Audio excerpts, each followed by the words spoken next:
கர்த்தருடைய பரிசுத்த நாமம் மகிமைப்படுவதாக. ஆகாமிய கூடாரங்களில் 1000 நாள் வாசம் பண்ணுவதை பார்க்கிலும் உமது ஆலய பிரகாரத்தில் செல்லும் ஒரு நாள் நல்லது என்று படிக்கிறோம். இந்த நாளிலே நாம் ஆண்டவருடைய பிரசன்னத்திலே நாம் இருக்கிறோம். இது கடைசி செய்தி என்று நீங்கள் நினைக்க வேண்டாம். இனி வாழக்கூடிய வாழ்க்கைக்கு முதல் செய்தி என்று கூட எடுத்துக்கொள்ளலாம்.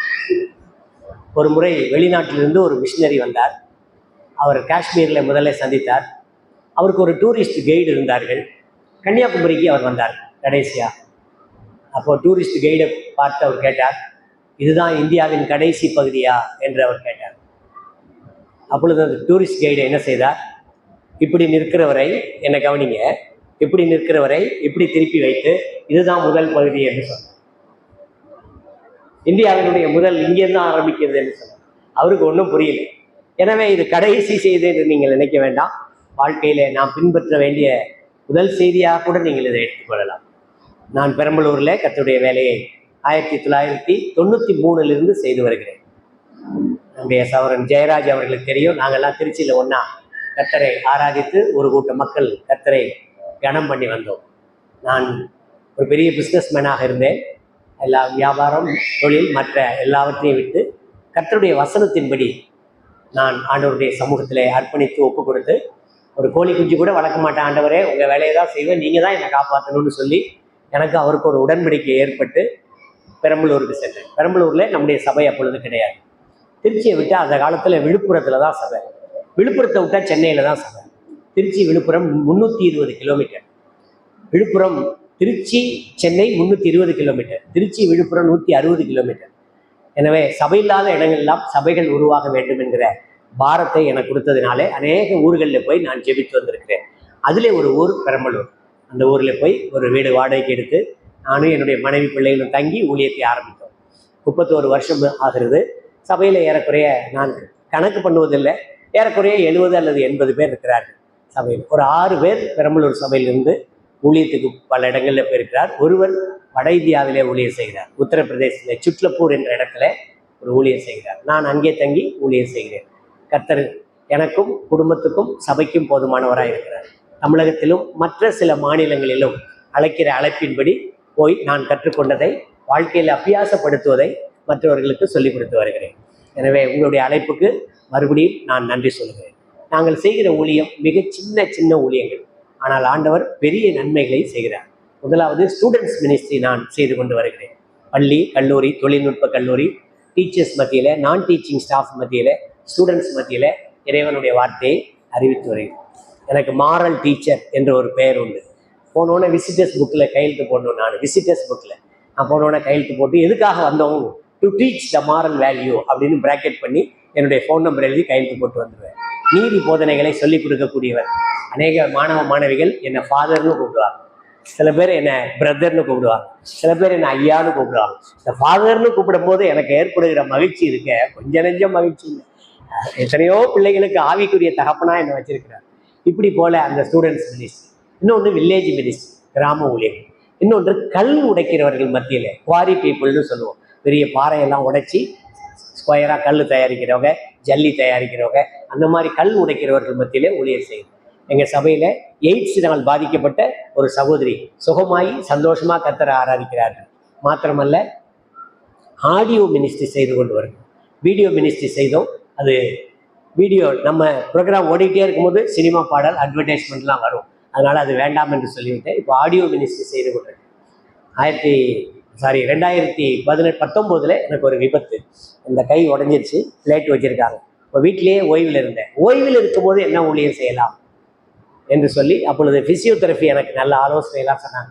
சார் ஒரு நோட் எடுங்க சார், அப்படியே கொஞ்சம் கொஞ்சமாக எழுதுங்க. இப்படி தான் எழுதுவேன். நோட்டை இங்கே இருக்கும், இங்கே கிட்ட வச்சு இப்படி தான் அப்படியே எழுத கை நீண்டு போடுறது. அப்புறம் கை இப்படி நீட்டணுன்னா ஒரு பென்சில் வச்சுக்கிங்க, செவுத்தில் ஒரு பேப்பரை ஒட்டிடுங்க, அப்படியே வட்டம் போடுங்க பார்ப்போம். வட்டம் போடுங்க. வலின்னா அவ்வளோ வலி இருக்கும். கை அப்படியே கொஞ்சம் கொஞ்சமாக வட்டம் போட ஆரம்பிச்சு இந்த கையும் நீண்டுடுச்சு. எழுத ஆரம்பித்தது மத்தேயு சுவிசேஷம் 1வது அதிகாரத்திலிருந்து.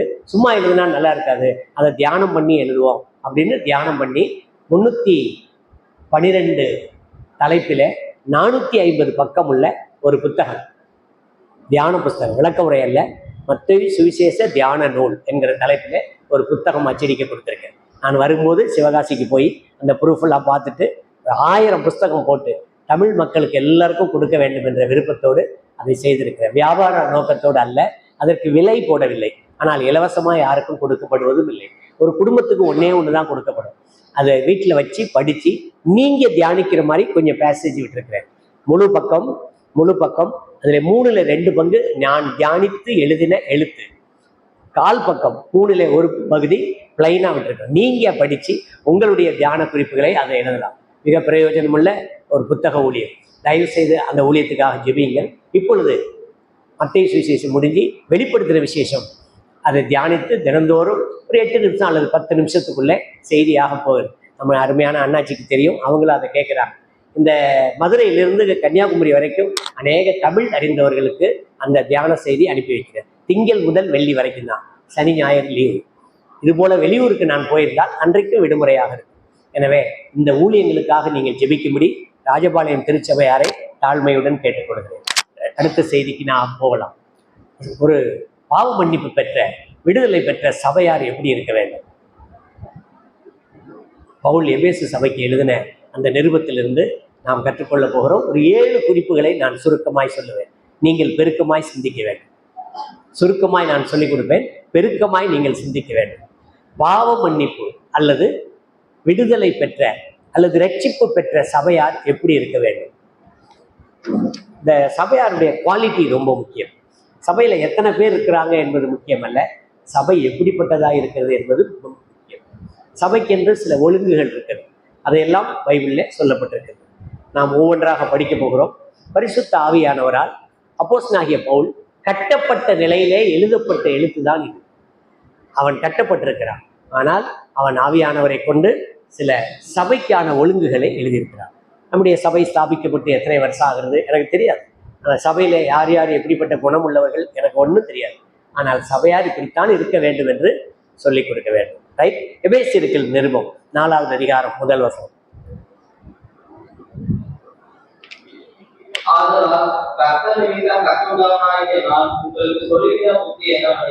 நீங்கள் அழைக்கப்பட்ட அழைப்புக்கு பாத்திரவான்களாய் நடந்து மிகுந்த மனத்தாழ்மையும் சாந்தமும் நீடிய பொறுமையும் உடையவர்களாய் அன்பினால் ஒருவரை ஒருவர் தாக்கி சமாதான கட்டினால். தம்பி, நான் உங்களை என்ன படிக்க சொன்னேன்? 4:1 அதானே படிக்கிறீங்க. மிகுந்த மனத்தாழ்மையும் சாந்தமும் அதெல்லாம் நான் சொல்லலையே. முதல் வசனம் மட்டும் படிச்சா போகும். ரைட்டா? ஏன்னா அடுத்த வசனத்துக்கு அடுத்த பாயிண்ட் போகும். முதல் வசனம் நான் படிக்கிறேன். ஆதலால் கர்த்தர் நிமித்தம் கட்டுண்டவனாகிய நான் உங்களுக்கு சொல்லுகிற புத்தி என்னவெனில், உங்களுக்கு என்பது சபையாரை குறிக்கிறது, எபேசு சபையாரை குறிக்கிறது. எபேசு சபையாரை மட்டுமல்ல, பெரம்பலூர் சபையாரையும் குறிக்கிறது. எபேசு பெரம்பலூர் மட்டுமல்ல, ராஜபாளைய சபையாரை குறிக்கிறது.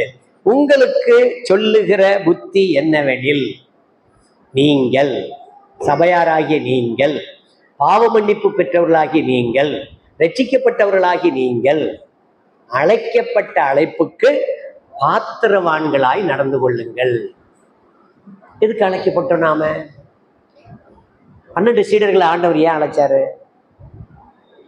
என்ன உங்களை ஏன் அழைச்சாரு? நான் அவருடைய சீஷர், நீங்கள் அவருடைய சீசிகள், நீங்கள் அவருடைய சீஷர்கள். ஏன் அழைத்தாரு? ஒரு நோக்கம் இல்லாமல் தெய்வம் எதையும் செய்வதில்லையே, இல்லையா? ஆண்டவர் நோக்கம் இல்லாமல் எதையும் செய்வாரா? படைப்பெல்லாம் பாருங்க, எல்லாத்துக்கும் ஒரு நோக்கம் இருக்கு. மேகம் ஒரு நோக்கம் இருக்கிறது, சூரியன் ஒரு நோக்கம் இருக்கிறது, சந்திரன் ஒரு நோக்கம் இருக்கிறது, கிரகங்கள் ஒரு நோக்கம் இருக்கிறது, பூமியில செடி கொடி நோக்கம் இருக்கிறது, நாம் விடுகிற கார்பன் டை ஆக்சைடு ஒரு நோக்கம் இருக்கிறது, நமக்கு தேவையான ஆக்சிஜன் ஒரு நோக்கம் இருக்குது. சுற்றிலும் செடி கொடி மரங்களை வைக்கிறோம். ஏன்? நான் விடுகிற கார்பன் டை ஆக்சைடை அதை எடுத்துக்கொள்ளும், அது கொடுக்கிற ஆக்சிஜனை நான் எடுத்துக்கொள்வேன். எவ்வளவு நோக்கத்தோடு தெய்வம் பூமியை படைத்திருக்கிறார், எவ்வளவு பெரிய நோக்கத்தோடு தேவன் அந்த சராசரத்தையும் உண்டாக்கினார். என்னையும் உங்களையும் எந்த நோக்கத்துக்காக அழைத்தார்? கொஞ்சம் பேசுறீங்களா? நீங்க எதுக்காக அழைத்தார்? நீங்க சொல்லனா வேற ஆளை வச்சு சொல்லிட்டு போறாரு. நீங்க சொல்லனா கழுத கூட பேசுங்க. நிலையாம் தீர்க்க தரிசியை பற்றி படிங்க, கழுத கூட வச்சு பேசும். நட்சத்திரத்தை வச்சு அவர் சுவிசேஷம் சொல்ல தெரியாதா? மேகத்தை வச்சு சுவிசேஷம் சொல்ல தெரியாதா? தூதர்களை கொண்டு உங்களை ஏன் அழைத்தார்? கர்த்தரை ஆராதிப்பதற்கு. அது ஒண்ணுதானா சுவிசேஷம் சொல்வதற்கு? சரி, அப்புறம் ஏன் உங்களை அழைத்தார் தம்பி? கடவுள் ஏன் உங்களை அழைத்தார்? ஏசப்பா ஏன் உங்களை அழைத்தார்? அந்த அழைப்பு தெரிஞ்சாதான் அதுக்கு பாத்திரமா நடந்துக்க முடியும் இல்லையா? இது ஏன் வாங்கணும்? பேசுறதுக்கு வாங்கணும். ஏன் வாங்கணும்னு தெரிஞ்சாதான் யூஸ் பண்ண முடியும் இல்லையா? இப்ப ஏன் அழைத்தார் உங்களை? இன்னமும் தெரியலையே. அப்படின்னா நம்ம விசுவாசியா இருந்து சாட்சியா இருக்குது. சரி, வானம் சாட்சியா இருக்கு, பூமி சாட்சியா இருக்கு, எல்லாம் சாட்சியா இருக்கு. உங்களை சாட்சியா இருக்கணுமா? சரி அழைத்தார். அது ஒத்துக்குவோம், வேணாம்னு சொல்லு. ஒருத்தவங்க சொன்னாங்க ஆராதிப்பதற்கு, ஒருத்தவங்க சொன்னாங்க சாட்சியா இருப்பதற்கு, ஒருத்தர் சொன்னாரு சுவிசேஷம் சொல்வதற்கு, அப்புறம் வேற அவருடைய சாயலாய் மாறுவதற்கு. கவனிங்க, எதுக்காக என்னை அழைத்தார்? ஆனா அந்த சாயல்ங்கிற வார்த்தையை நம்ம பயன்படுத்துறதே இல்லை. சாவு வீட்டுல மட்டும்தான் பயன்படுத்துறாங்க. நானும் எத்தனையோ சாவு வீட்டுக்கு போயிருக்கேன், அடக்க ஆராதனைக்கு போயிருக்கேன். விசுவாசி இறந்திருப்பாரு, பரிசுத்தவான் பெட்டியில் வச்சிருப்பாங்க. ஆண்டவரே, இந்த பரிசுத்தவானை நல்லடக்கம் செய்வதற்கு நீர் உதவி செய்யும். அவர் உயிரோடு இருக்கும்போது பரிசுத்தவான்னு சொன்னா அவர் அவ்வளவு சந்தோஷப்பட்டிருப்பார். இப்ப கண்ணை மூடிட்டாரு, மூச்சும் இல்லை, பேச்சும் இல்லை, பொட்டிக்குள்ள வச்சுட்டாரு, அவர் பரிசுத்தவான். அடுத்தது ஒரு பாட்டு அங்க, பிரதர் நீங்க பாடுங்க. தேவசாயல் ஆக மாறி, அதை உயிரோடு இருக்கும் போதுல பாடணும். கவனிச்சிங்களா? தேவசாயலாய் நாம் மாற வேண்டும். It is the day to day process. தினந்தோறும் அவருடைய சாயல், அவருடைய சுவாபம், அவருடைய இமேஜ், கேரக்டர் எனக்குள்ள உங்களுக்குள்ள வர வேண்டும். அதுக்குதான் அழைக்கப்படும். அதுக்கு பாத்திரமா நடந்துக்குங்க. ஏரோதும் இயேசு கிறிஸ்துவும் ஒரே ஊர்ல குடியிருக்க முடியாது. ஏங்க, ஏரோதுடைய சுவாபம் வேற. அவன் கொலை செய்யணும்னு தேடுறான். மத்தேயு 2ஆம் அதிகாரம் படிச்சு பாருங்க. இயேசு கிறிஸ்துடைய சுவாபம் வேற. இப்பதான் பிறந்திருக்கிறாரு அவரு. அவன் கொலை செய்ய தேடுவான்.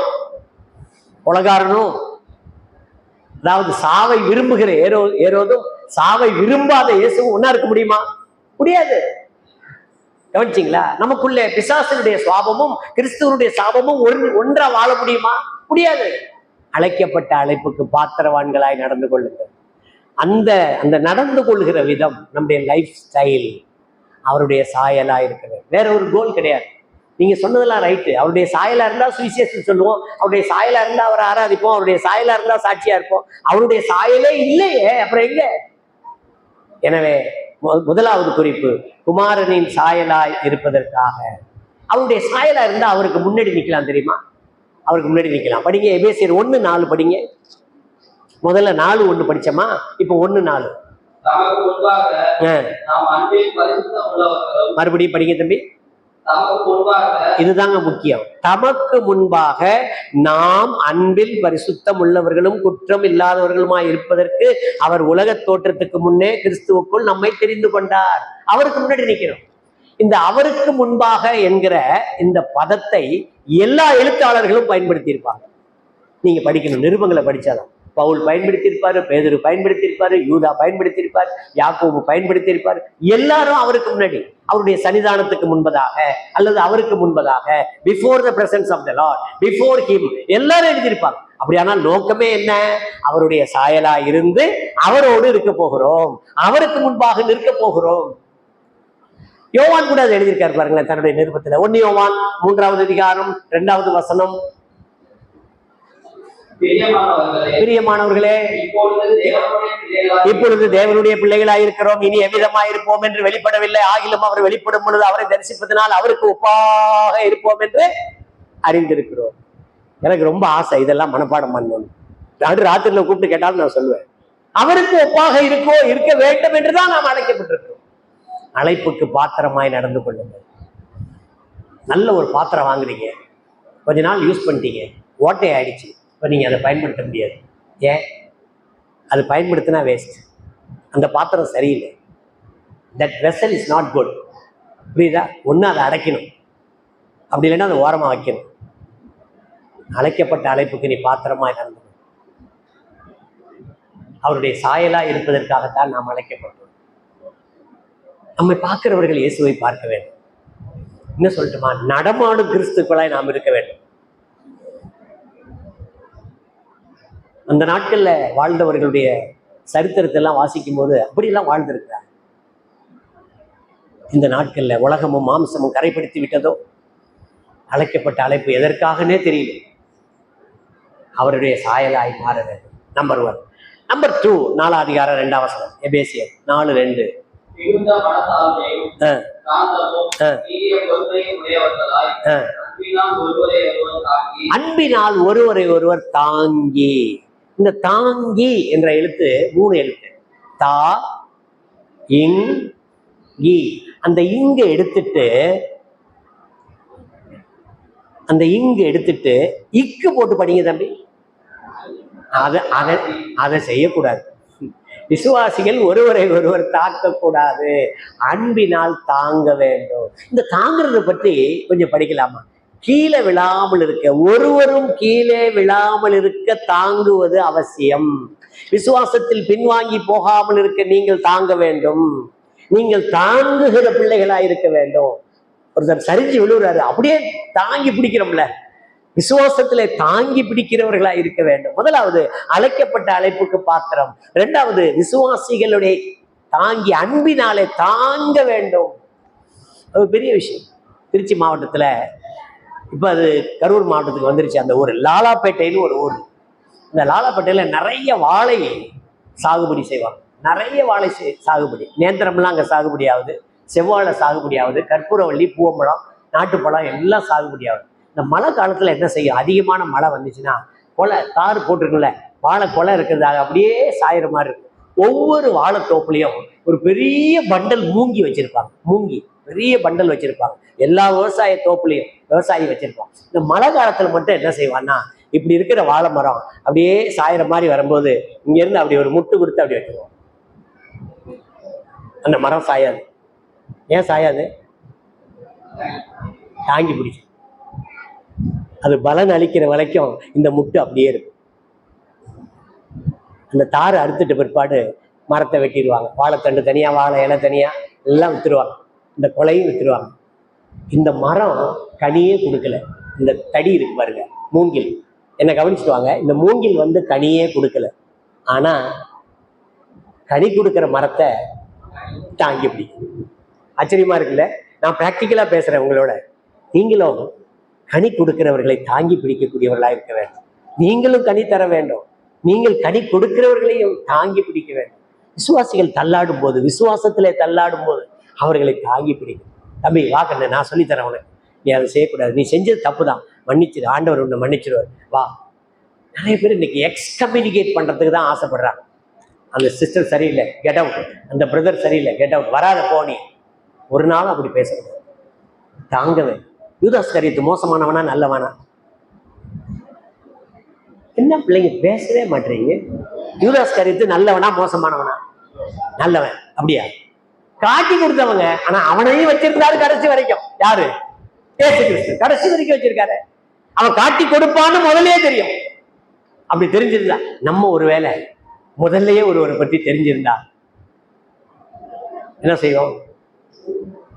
கல்யாண பெண்ணு மணமேடையில உட்கார்ந்துருக்கா, மாப்பிள்ளைய பத்தி நல்லா தெரியுது, கழுத்தை நீட்டுவாளா? சிஸ்டர்ங்கிறாங்க, கழுத்தை நீட்டுவாளா?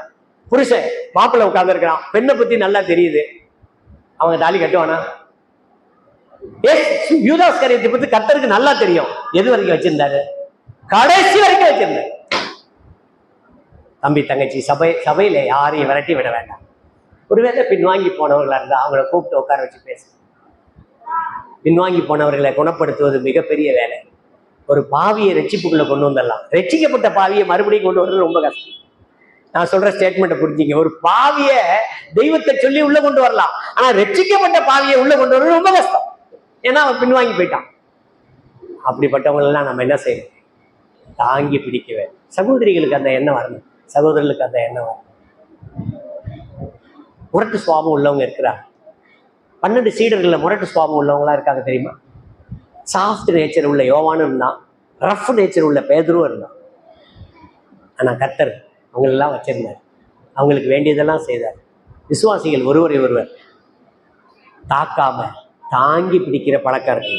மூணாவதாக 3வது வசனம், 4 அதிகாரம் 3வது வசனம்.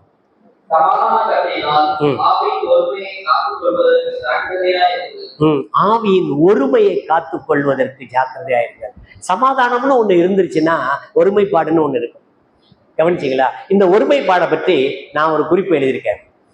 தேவ வார்த்தை, தேவகுமாரன், தேவ ஆவியானவர், தேவனுடைய பிள்ளைகள் 4 பேர் நேர்கோட்டில் இருக்கணும். The word of God, the son of God, the spirit of God, the children of God, எல்லாம் ஒரே, அதுதான் சமாதானம். தேவனுடைய வார்த்தையின்படி, தேவகுமாரன் சொல்லுகிறபடி, உங்களுக்குள் தங்கி இருக்கிற ஆவியானவர் நடத்துகிறபடி தேவ பிள்ளைகள் இருப்பாரானா அதான் சமாதானம். ஒருவரை ஒருவர் சமாதான கட்டினால், அந்த வார்த்தை ரொம்ப நல்லா இருக்கு பாருங்களேன். ஒருவரை ஒருவர் காத்து கொள்வதற்கு ஜாக்கிரதையாயிருங்கள். அருமையான சகோதரனே, நீ மற்றவர்களுக்கு பிரயோஜனமாய் இருக்க வேண்டும்.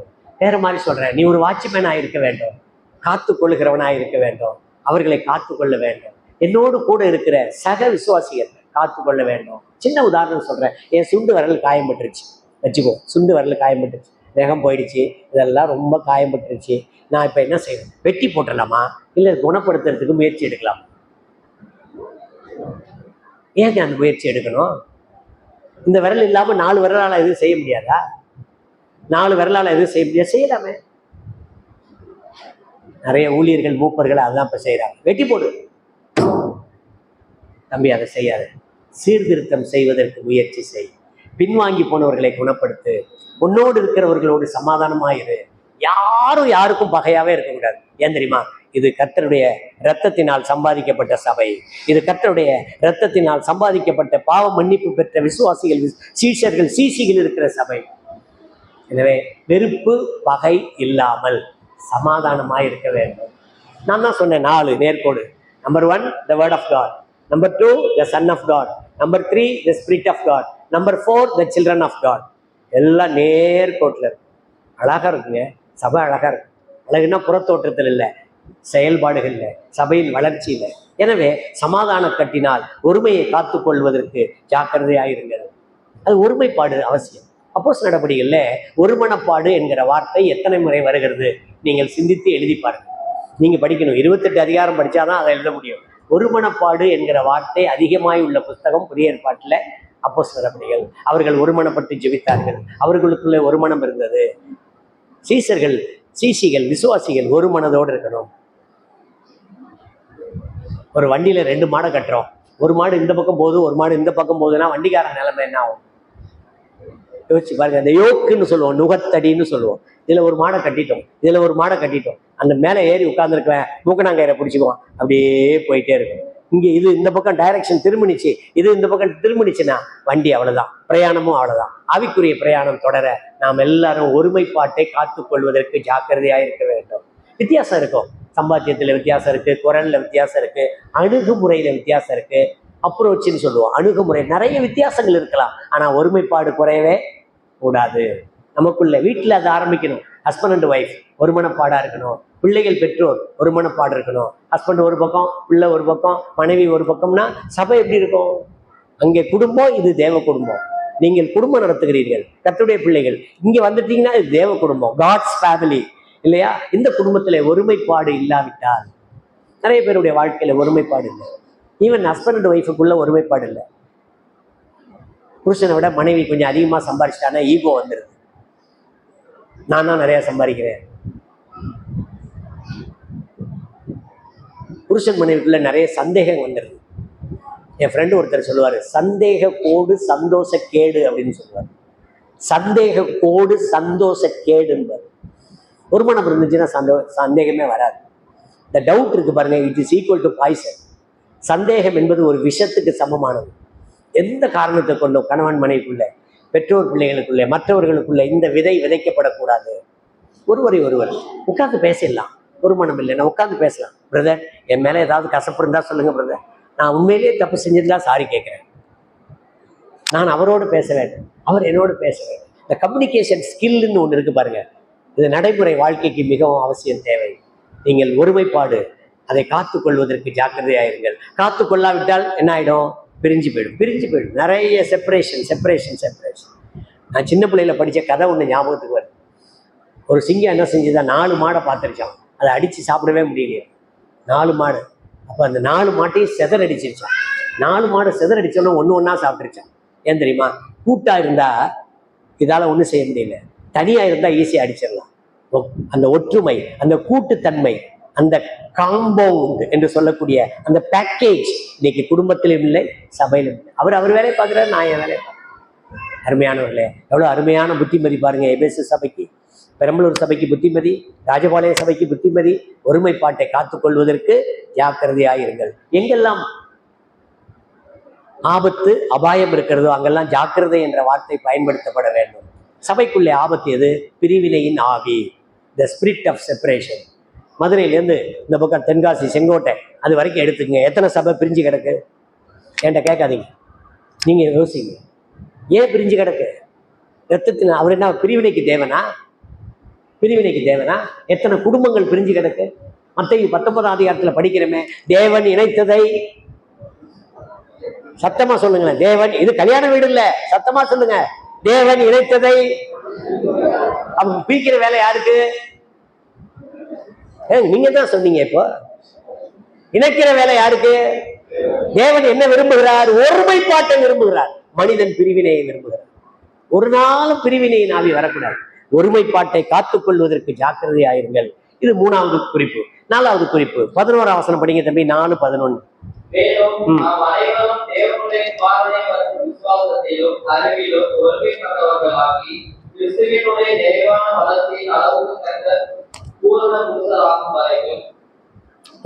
இங்க என்ன படிக்கிறோம்? நம்முடைய வளர்ச்சியை பற்றி படிக்கிறோம்.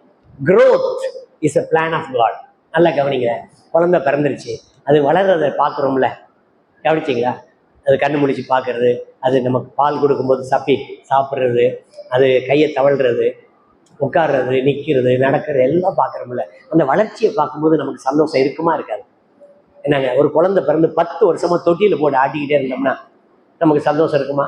இருக்காது. நம்மெல்லாம் இன்னும் குழந்தைகளா இருக்குமா? வளர்ந்துட்டோமா?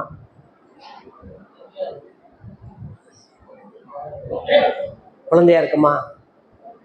அப்போ இந்த உணவு சரிப்படாது. இது ஸ்ட்ராங்காக இருக்குது, சாலிட் ஃபுட், இது திட உணவு, இனிமேல் பால் தான் கொடுக்கணும். அடிப்படை உபதேசம் ஆகி அதை தான் சொல்லிக் கொடுக்கணும்.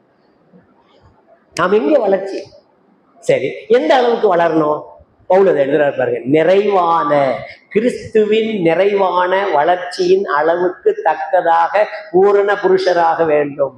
யாரை போல வளரணும்? கிறிஸ்துவை போல வரணும். ஒரு சீலிங் வச்சிருக்காரு பாருங்களேன், ஒரு எல்லை வச்சிருக்காரு பாருங்களேன். எது வரைக்கும் வளர்ந்தி? கிறிஸ்துவின் சுவாபம் உங்ககிட்ட வர்ற வரைக்கும் வளர்ந்துட்டே இரு. வளரு வளரு வளரு. growth is the plan of God. ஆங்கிலத்தில் ஒரு பழமொழி இருக்கு, grow up or blow out. வளர்ந்து பெருகு, இல்லாவிட்டால் வெடித்து செதறு. வளர்ந்து பெருகணும், சபை வளரணும். நம்ம குடும்பம் வளர்ந்துருக்கு. என்னங்க, நம்ம குடும்பம் வளர்ந்துருக்கா இல்லையா? நான் கல்யாணம் பண்ணேன், எனக்கு 3 பிள்ளைங்க இருக்காங்க. இல்லை, நாங்கள் இப்போ 5 பேர் ஆகிட்டோம். அந்த 3 பிள்ளைகளுக்கு 6 பிள்ளைங்க இருக்காங்க. 5 6 11 டிக்கெட் ஆயிடுச்சு. குடும்பம் வளருத, சபை வளருதா? என்ன பேச மாட்டீங்க? சபையினுடைய தரம் வளர்ந்துருக்கா? விசுவாசிகளுடைய ஸ்பிரிச்சுவல் growth, ஆவிக்குரிய தன்மை வளர்ந்துருக்கா? எதுபடி வாழணும்? கிறிஸ்துவின் நிறைவான வளர்ச்சியின் அளவுக்கு தக்கதாக வளர வேண்டியது யார்? விசுவாசிகள். எப்படி? பூரண புருஷனாக வேண்டும், பூரண ஸ்திரீ ஆக வேண்டும். யாரை போல? கிறிஸ்துவை போல. நமக்கு அளவுகோலாக வேறு யாரையும் வைக்கக்கூடாது. போப்பாண்டவரையோ, பிஷப்பையோ, ஊழியக்காரனையோ, அல்லது பெரிய பெரிய ஃபேமஸ் பிரீச்சர்ஸ், புகழ்பெற்ற பேச்சாளர்களையோ நமக்கு அளவுகோலாக வைக்கக்கூடாது. அளவுகோல் யாரு? எனக்கு அளவுகோல் யாரு? கர்த்தராகிய இயேசு கிறிஸ்து. அவரை போல நான், அவர் பேசுவது, அவர் பார்ப்பது, அவருடைய சாந்த குணம், அவருடைய மௌனம், அவருடைய எச்சரிப்பு, அவருடைய போதனை, அவருடைய ஆறுதல், அவருடைய அரவணைப்பு, அத்தனையில நான் வளரணும். அதுதான் சபை. சபை நிறைவான வளர்ச்சிக்கு கிறிஸ்துவ பார்த்தாதானே, கிறிஸ்துவ அனுபவிச்சாதானே வளர முடியும். ரொம்ப அழகா இருக்குங்க அது. சபை வளரணுங்க, பரிசுத்தத்திலும் எண்ணிக்கையிலும் நீதியிலும் வளரணுங்க. எனக்கு பிள்ளைகள் பிறந்தாங்க, என் பிள்ளைகளுக்கு பிள்ளைகள் பிறந்தாங்க. சபையில புதிய பிள்ளைகள் எங்க நியூ பார்ன் பேபிஸை காணும். இன்னைக்கு பிடிச்ச கடல்ல போய் பிடிச்சிட்டு வந்தா மீனுங்க. இன்னைக்கு பிடிச்சிட்டு வந்தா அது மீன். இன்னும் 2 நாள் கழிச்சு அதுக்கு கருவாடுன்னு பேரு. தெரியுமா? நான் சொன்னது கரெக்டு தானே பிரதர்? தப்பா? மீனை அறுத்து குடல் எல்லாம் எடுத்து நிறைய உப்பு போட்டு கரையில காய வச்சிருவாங்க. அதுவும் மீன் தான். அதுக்கு பேரு ட்ரை ஃபிஷ், கருவாடு. நிறைய சபைகள்ல கருவாடுகளே இருக்கிறது. புரியலையா? கோச்சிக்கிட்டீங்களா? என்ன பிரதர், உங்களை தான் சொல்றேன். நீங்க புரியலையா இல்லது கோபம் வந்துருச்சா உங்களுக்கு? புரியுதா? என்ன புரியுது? ரட்சிக்கப்பட்டு பல ஆண்டுகளாக இருக்கிற ஆத்துமாக்களே இன்னும் சபையில் இருக்கிறது. புதிய பிறப்புகள் எங்கே? ஏன் சுவிசேஷம் சொல்லல? சபை ஏன் வளரல? விசுவாசம் ஏன் வளரல? பரிசுத்தம் ஏன் வளரல? தேவன் சொல்லுகிறார், கிறிஸ்துவின் நிறைவான வளர்ச்சியின் அளவுக்கு தக்கதாக என்று எழுதுகிறார். அப்ப சபை வளர வேண்டும். சுவிசேஷம் சொல்லாம வளர முடியாதுங்க தங்கச்சி. சுவிசேஷம் சொல்லாம வளர முடியாது தம்பி. சுவிசேஷம் சொல்லாம வளர முடியாது. உனக்குள்ள தேவனை கிறிஸ்துவை அனுபவிக்காமல் உன் பரிசுத்தம் வளராது. உனக்குள்ள கிறிஸ்துவின் அந்த சுவாபம், விசுவாசம், பொறுமை, நீடிய பொறுமை, அன்பு இதெல்லாம் வளர வேண்டுமெனால் கிறிஸ்துவை நீ அனுபவிக்க வேண்டும்.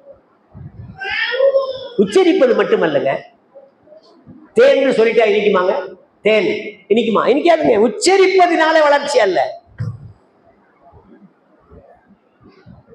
நிறைய பிரசங்கியார்கள் உச்சரிக்கிறார்கள், நானும் உச்சரிக்கிறேன். ஆனால் கிறிஸ்துவை அனுபவிப்பது என்பது வேறு. கிறிஸ்துவின் நிறைவான வளர்ச்சியின் அளவுக்கு தக்கதாக. இதுவரைக்கும் 4 குறிப்பு படிச்சோம். இன்னும் ஒரு 2-3 குறிப்பு இருக்கு, ஷார்ட்டா முடிச்சிடறேன். 1, அழைக்கப்பட்ட அழைப்புக்கு பாத்திரமாயிரு. 2, அன்பினால் ஒருவரை ஒருவர் தாங்கு. 3, சமாதான கட்டினால் ஆவியின் ஒருமையை காத்துக்கொள். 4, கிறிஸ்துவின் நிறைவான வளர்ச்சியின் அளவுக்கு தக்கதாக பூரண புருஷன் ஆகும் வரை அப்படி வளரு. 5, 4 அதிகாரம் 23-24. உங்கள் உள்ளத்திலே புதிதான ஆவி உள்ளவர்களாகி மெய்யான நீதியையும் பரிசுத்தத்தையும் தேவனுடைய சாயலாக சிருஷ்டிக்கப்பட்ட புதிய மனுஷனை தரித்துக்கொள். புதிய மனுஷன் யாரு? கொஞ்சம் பேசணும் நீங்க. புதிய மனுஷன் யாரு தம்பி சாம்? புதிய மனுஷன் யாரு? சரி, பழைய மனுஷன் யாரு? ஆதாம். அவ்வளவுதான். பழைய மனுஷன் ஆதாம். புதிய மனுஷன் யாரு? கிறிஸ்து. அவ்வளவுதான் தம்பி. கர்த்தராகிய இயேசு கிறிஸ்துவை தரித்துக்கொள். ரோமர்கள் நிருபத்தில் படிச்சு பாருங்க. ஞானஸ்தானம் பெற்ற அனைவரும் அவரை தரித்துக் கொண்டீர்கள் என்று சொல்லப்பட்டிருக்கிறது. அடக்கத்தில் நீங்கள் உள்ளே போகும்போது கிறிஸ்துவின் மரணத்துக்கும் வெளியே வரும்போது கிறிஸ்துவின் உயிர்த்தெழுதலுக்கும் சாயலாக ஞானஸ்தானம் பெற்றீர்கள். புதிய மனுஷனை தரித்துக் கொள்ளுங்கள். இன்னும் பழைய மனுஷனையே தரித்துக் கொண்டிருந்தா எப்படி? யோசிச்சு பாருங்க. இந்த தரித்துக் கொள்ளுதல் என்பது மிக முக்கியமான வார்த்தை. புட்டான் ஆங்கிலத்துல. அணிந்து கொள்ளுதல், உடுத்தி கொள்ளுதல். இந்த உடுத்தி கொள்ளுகிற பழக்கம் யாரு ஏற்படுத்தினா? நம்ம எல்லாம் ட்ரெஸ் போட்டிருக்கோம்லப்பா, உடுத்தி கொள்ளுறோம்ல. இது யாரு ஏற்படுத்தினா? மனுஷனா தெய்வமா? மனுஷனா தெய்வமா? முதல்ல உடுத்தி கொண்டது மனுஷனா தெய்வமா? மனுஷன். அத்தி மரத்துல ஒரு அத்தி இலையை தச்சு அவன் ட்ரெஸ் போட்டுக்கிட்டான். அதுதான் முதல் ட்ரெஸ். அது மனுஷிகமான உடுப்பு. அது காஞ்சி போயிடும், உலர்ந்து போயிடும், காத்தடிச்சா ஓடியே போயிடும். நான் சொல்லுவேன், ஃபர்ஸ்ட் டெய்லர் ஆதாம், மாற்று கருத்து இல்லை. பெஸ்ட் டெய்லர் என்னுடைய ஆண்டவர். ஏன் தெரியுமா? அவர் வந்தாரு, ஒரு மிருகத்தை அடிச்சாரு, அது பலியாச்சு, தோலை உரிச்சாரு, அப்படியே 2 பேருக்கும் உடுத்தி விடுறாரு. இந்த உடுத்துகிற பழக்கம் ஏற்படுத்தினவர் மனுஷீகமாக ஆதாம், தெய்வீகமாக தேவன். படிக்க பார்ப்போம் ஒரு வசனம். ஆதியாகமம் 3:21. 2 பேரும் உடுத்தி விட்டாரா இல்ல ஒருத்தருக்கு மட்டும் உடுத்தி விட்டாரா?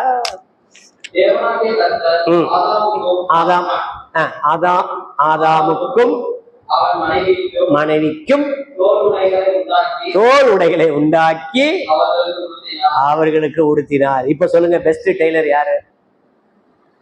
ஃபர்ஸ்ட் டெய்லர் யாரு? அவனுக்கு தெரிஞ்சதெல்லாம் இலை தான். என்னங்க, நீங்க வேற எங்கேயாவது கற்பனை பண்ணி ரெட்டை இலைக்கு போயிடாதீங்க. இவனுக்கு தெரிஞ்சதெல்லாம் இலை தான். பொறுக்கிறான், கீழே கிடக்குது, பொறுக்கிட்டு பஞ்சாதி பாக்குறான். என்னங்க பொறுக்குறீங்க? முதல் பொறுக்கி அவன் தான். என்னங்க தம்பி சிரிக்காதீங்க. ரூத் புஸ்தகத்துல கூட பொறுக்கிறதெல்லாம் எழுதியிருக்கு. சிந்தின கதிர்களை பொறுக்கக்கூடிய சுவாபம். இலையெல்லாம் பொறுக்கிறான், சின்ன சின்ன குச்சி வைக்கிறான், மனைவி பார்த்துக்கிட்டே இருக்கா. அப்படியே குத்துறான், இப்படி குத்துறான். ஒரு மாதிரி ட்ரெஸ் மாதிரி ஆயிடுச்சு, துண்டு மாதிரி ஆயிடுச்சு. அப்படியே உடுத்தி பார்க்குறான். அவன் உடுத்தி பார்த்தோன்னே, அடியே இவாடி, நீனும் உடுத்திக்கடி, உனக்கு நான் செஞ்சு தர்றேன். 2 பேரும் உடுத்திக்கிட்டாங்க. ஆண்டவர் கூப்பிட்டாரு, இப்போ அதாமே நீ எங்க இருக்கிறாயின்னு. என்ன ஆண்டவரே, உங்களுக்கு தெரியாதா? அப்படியெல்லாம் சொல்லாம நான் ஒளிந்து கொண்டிருக்கிறேன், பாவம் செய்ததுனால் ஒளிந்து. கர்த்தர் கூப்பிட்டாரு அவனை. அவன் ட்ரெஸ்ஸை பார்த்தாரு, எவ்வளோ அலங்கோலமா இருக்கு. என்னங்க, மழை பெஞ்சா ஊறி போயிடும், வெயில் அடிச்சா உதிர்ந்து போயிடும், காத்தடிச்சா பறந்து போயிடும், ஒன்றுத்துக்கும் உதவாது. நான் சொல்லுவேன், மனித சித்தாந்தங்கள் எல்லாம் ஒன்றுக்கும் உதவாது. The human system is always become failure. ஆண்டவர் ஒரு பலி கொடுத்தார். அதான் முதல் பலி, ஏதேன் தோல் உடைய கொடுத்தார். ஆணுக்கு உடுத்தணுமா பெண்ணுக்கு உடுத்தணுமா? 2 பேருக்கும் உடுத்தி பார்த்தார். இந்த உடுத்துவது என்பது என்ன தெரியுமா? Close relationship. It reveals the close relationship. Adam பக்கத்துல வந்துட்டான். அவனுக்கு உடுத்த தெரியாது, உடையினாலே தெரியாது, இலை தெரியும், அவன் உண்டாக்கின உடை தெரியும். தேவனே உண்டாக்கினார். தம்பி 3:21 மறுபடி படிங்க. உண்டாக்கி அப்படின்னு போட்டிருக்கு. அவர் தான் உண்டாக்க தெரிகிறவர், எதையும் உண்டாக்குறவர் அவர் தான். படிங்க 3:21. கர்த்தர் ஆதாமுக்கும் ஏவாளுக்கும் போதும் தம்பி. ஆண்டவர் உண்டாக்குறாருங்க, எவ்வளவு அன்பு. ஆண்டவர் உடுத்தி பார்க்கிறாரு, எவ்வளவு close relationship. It is called the close fellowship, நெருங்கிய ஐக்கியம். உடுத்தி பார்க்கிறாரு. இப்ப சொல்றாரு எபேசியர்ல, புதிய மனுஷனை நீ உடுத்திக்கொள். யார் அந்த புதிய மனுஷன்? கர்த்தராகிய இயேசு கிறிஸ்து. பவுல் எழுதுவார், கொரிந்தில் எழுதும்போது, ஒருவன் கிறிஸ்துவுக்குள் இருந்தால் புது சிருஷ்டியாயிருக்கிறான், பழையவைகள் எல்லாம் ஒளிந்து போயின, எல்லாம் புதிதாயின, புதிய மனுஷனை தரித்துக்கொள். அருமையானவன், நாம் எப்பொழுதும் இயேசு கிறிஸ்துவின் சாயலை தரித்து கொண்டிருக்க வேண்டும். ஞாயிற்றுக்கிழமை காலையில சபைக்கு வரும்போது அப்படியே சாயலா வருவோம். எந்த சாயலா? கிறிஸ்துவின் சாயலா வரும். ஆண்டவரே, பிதாவே என்னை மன்னிச்சிருக்கு, தேவகுமாரனே நீர் பெரியவர், உன்னதர், உயர்ந்தவர், பரிசுத்தர், என்ன உயர்ந்த சிகரம் போன்ற வார்த்தை இருக்கோ அத்தனையும் பயன்படுத்துவோம். சபையை விட்டு வீட்டுக்கு போகும்போது வார்த்தையெல்லாம் மாறி போகும். இப்ப என்ன இருக்கு? இங்கே புதிய மனுஷன், வெளியில போனா பழைய மனுஷன். இது மேட்ச் ஆகுமா? ஆண்டவர் ஏத்துக்குவாரா? நீங்க புதிய மனுஷனா இருக்கும்போது கிறிஸ்துவுக்கு சந்தோஷமா இருக்கும். பழைய மனுஷனா இருக்கும்போது யாருக்கு சந்தோஷமா இருக்கும்? யோசிச்சு பாருங்க. அநேகர் அவனை திருப்திப்படுத்தக்கூடிய பழைய மனுஷனை தரித்து கொண்டிருக்கிறார். எனவே சபை எப்படி இருக்க வேண்டும்? புதிய மனுஷனை தரித்து கொண்டிருக்க வேண்டும். எப்பொழுதுமே புதிய மனுஷனாயிரு. 1, 2, 3, 4, 5 குறிப்பு படிச்சாச்சு. இன்னும் 2 குறிப்பு படிங்க. 4:32 எபேசியர். ஒருவருக்கொருவர் தயவாயும் மனவுருக்கமாயும் இருந்து கிறிஸ்துவுக்குள் தேவன் உங்களுக்கு மனிதர் போல நீங்கள் ஒருவருக்கொருவர் மன்னியுங்கள். 4:32 படிச்சாச்சா? தயவாயும் மன உருக்கமாயும். ஆங்கிலத்துல ரொம்ப நல்லா இருக்கு. Be kind to one another, tender hearted, இலகிய மனதோடு நடந்து கொள்ளுங்கள். நம்முடைய மனசை கடினப்படுத்தக்கூடாது. பார்வோன் தன் இருதயத்தை கடினப்படுத்தினான் என்று யாத்ராகமத்தில் இருக்கிறது. 7 முறை அவன் கடினப்படுத்தினான். அவனுடைய சேனைகள் எல்லாம் செங்கடலிலே விழுந்து மாண்டது. நாம் கடினப்படுத்தக்கூடாது. இலகிய மனது, டெண்டர் ஹார்ட், தயவாயும் மன உருக்கமாயும் இருக்க வேண்டும். எங்க? யாருக்கு இது எழுதியிருக்கிறாரு? சபைக்கு எழுதியிருக்கிறார். சபையில உள்ளவர்களுக்கு கடின இருதயம் வரக்கூடாது. தயவாய், பி கைண்ட்னஸ், தயவாய் இருக்க வேண்டும். கடின இருதயம் இருக்குன்னு எப்படிங்க கண்டுபிடிக்கலாம்? ஒரு மனுஷனை கண்டுபிடிக்கிறதுக்கு 2 காரியங்கள் முக்கியம். ஒரு மனுஷன் யாரு? கோச்சிக்காதீங்க சிஸ்டர், உங்க பேர் என்ன சிஸ்டர்? உங்க பேர் பார்வதி. கோச்சிக்க, பார்வதி சிஸ்டர் கடினமா உள்ளவங்க அப்படின்னு எப்படி கண்டுபிடிக்கலாம்? நம்பர் 1 பேச்சு, செயல், அவ்வளவுதான். Thank you sister. கோச்சிக்காதீங்க, நீங்க என் தங்கச்சி மாதிரி. கோச்சிக்க என்ன சொல்லியிருக்கு? 1 பேச்சு, வேர்ட்ஸ் அண்ட் டீட்ஸ். ஒரு பேச்சை கொண்டு, ஒரு செயலை கொண்டு இவர்கள் கடின மனம் உள்ளவர்கள், தயவு உள்ளவர்கள், மனம் உருக்கம் உள்ளவர்கள் என்பதை கண்டுபிடிக்கலாம். அப்ப நீங்க தயவு உள்ளவர்களா, மன உருக்கம் உள்ளவர்களா இருக்குன்னா எப்படி இருக்கணும்? பேச்சும் ஜாக்கிரதையா இருக்கணும், செயலும் தயவா இருக்கணும். ஆண்டவர் சபைக்கு சொல்றாரு, நீ மன உருக்கமாயிரு. ஆண்டவர் மனதுருகுகிற கர்த்தர். நீங்க வீட்டுல போய் மார்க் 6 அதிகாரம் படிச்சு பாருங்க. எல்லார் மேலும் மனதுருகினார். மேய்ப்பன் இல்லாத ஆடுகள் போல இருக்காங்களேன்னு அவர் மனதுருகினார். அதை கூட படிக்கலாமே. இப்போ மார்க்கு சுவிசேஷம் தம்பி 6 அதிகாரம். நான் சொல்ற வசனத்தை படிக்கிறீங்களா தம்பி? 34 படிங்க தம்பி. 6:34.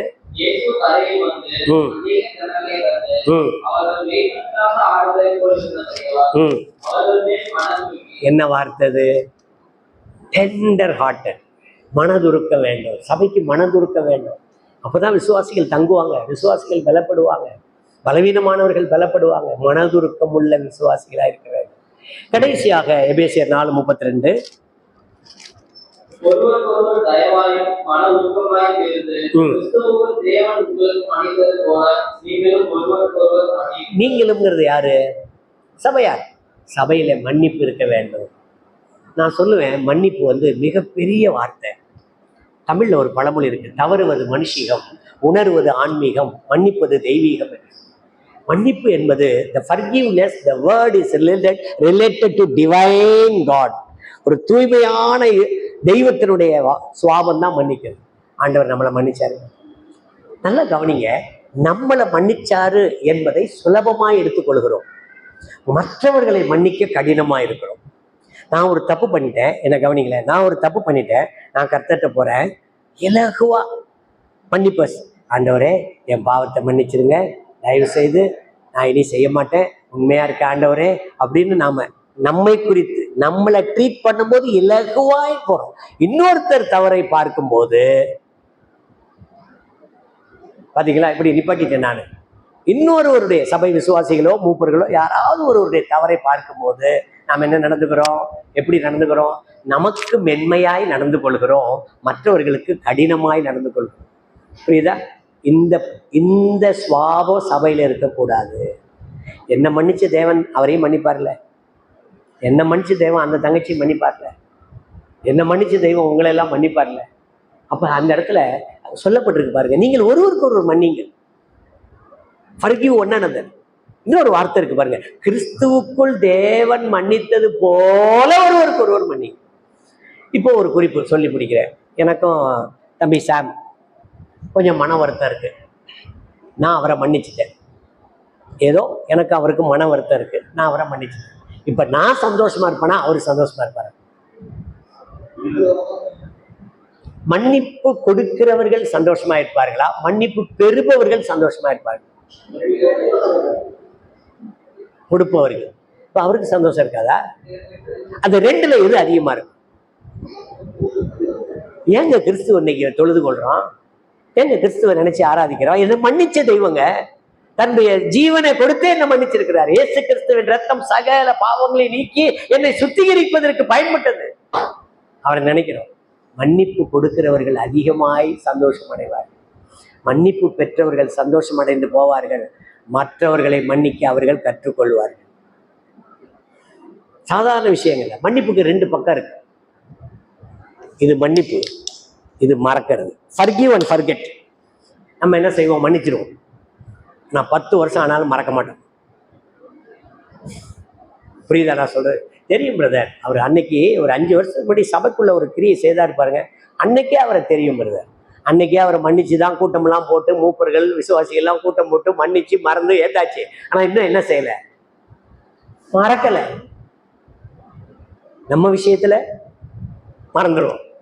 கர்த்தரும் இனிமே என்ன செய்ய மாட்டாரு, சமுத்திரத்தின் ஆழத்துல போட்டாரு. அது நமக்கு, மற்றவங்களுக்கு. அதனாலதான் பவுல் எழுதுறாரு, நீங்கள் ஒருவருக்கு ஒருவர் மன்னிங்க. ஆக்சுவலி எபேசு பட்டணம் ஒரு விக்கிரக ஆராதனை பட்டணம், தியானால் என்று சொல்லக்கூடிய விக்கிரகத்தை வணங்கி வந்த ஒரு பட்டணத்து மக்கள். அந்த மக்கள் ரட்சிக்கப்பட்டிருக்காங்க. அவங்களுக்குள்ள மன்னிக்கும் தன்மையெல்லாம் உருவாகணும். அதுன்னு பவுல் எழுதுறாரு, நீங்கள் ஒருவருக்கு ஒருவர் மன்னிங்க, கிறிஸ்து உங்களுக்கு மன்னித்தது போல நீங்களும் ஒருவருக்கு ஒருவர் மன்னிங்க. அப்போ சபையார் எப்படி இருக்க வேண்டும்? 7 குறிப்புகளை படித்தோம். நம்பர் 1, அழைக்கப்பட்ட அழைப்புக்கு பாத்திரமா இருக்க வேண்டும். நம்பர் 2, அன்பினால் ஒருவரை ஒருவர் தாங்க வேண்டும். நம்பர் 3, சமாதான கட்டினால் ஆவியின் ஒருமைப்பாட்டை காத்துக்கொள்ள ஜாக்கிரதையா இருக்க வேண்டும். நம்பர் 4, கிறிஸ்துவின் நிறைவான வளர்ச்சி போல நாம் வளர வேண்டும். நம்பர் 5, புதிய மனுஷனை தரித்து கொள்ள வேண்டும். நம்பர் 6, ஒருவருக்கு ஒருவர் தயவாயும் மன உருக்கமாய் இருக்க வேண்டும். நம்பர் 7, கிறிஸ்துவுக்குள் தேவன் மன்னித்தது போல ஒருவருக்கு ஒருவர் மன்னிக்க வேண்டும். மன்னிப்புக்கு உயிர் இருக்கா? இருக்கு. மன்னிப்புக்கு ஜீவன் இருக்கு. கிறிஸ்து எனக்கு மன்னித்தார், ஜீவன் இருக்கு. அப்படி ஜீவன் இருக்குமானால் நானும் மற்றவர்களை மன்னிக்க வேண்டும். இன்னைக்கு மன்னிப்பு என்பது சபையில இருக்குமானால் சபை எவ்வளவு வளர்ந்துருக்கு தெரியுமா? சகோதர சபையின் ஐக்கியம் இந்த இந்தியாவிலே வளர்ச்சி குறைவா இருக்கு. நான் ஒன்று ராஜபாளையத்தை பற்றியோ பெரம்பலூரை பற்றியோ பேசல. இந்திய அளவில் மன்னிப்பு என்பது திருச்சபையிலே குறைந்து விட்டது. எனவே சபைகள் பிரிந்து விட்டது. பிறந்து பெருகவில்லை, பிரிந்து பெருகி இருக்குது. எவ்வளவு மனசு கஷ்டமா இருக்குல்ல. பிறந்து பெருகினால் எப்படி இருக்கும்? பிறந்து புதிய புதிய இடங்களிலே ஸ்தல சபை உருவாக்கப்பட்டு பிறந்து பிறந்து பிறந்து பெருகினால் சந்தோஷம், பிரிந்து பிரிந்து பெருகினால் காரணம் என்ன? மன்னிக்கும் சுவாபம் இல்லை. ஒருவரை ஒருவர் மன்னிக்க கற்றுக்கொள்ளும். இதெல்லாம் சபையாருக்குரிய பாடம். ஒரே அதிகாரம் தான். நீங்க ஏற்கனவே படிச்சிருப்பீங்க, தியானிச்சிருப்பீங்க.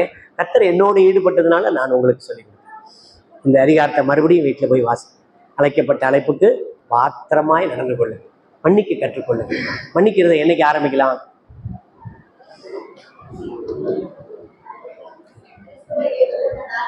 புதன்கிழமை நல்ல நாளாவோ அன்னைக்கு ஆரம்பிக்கலாம்.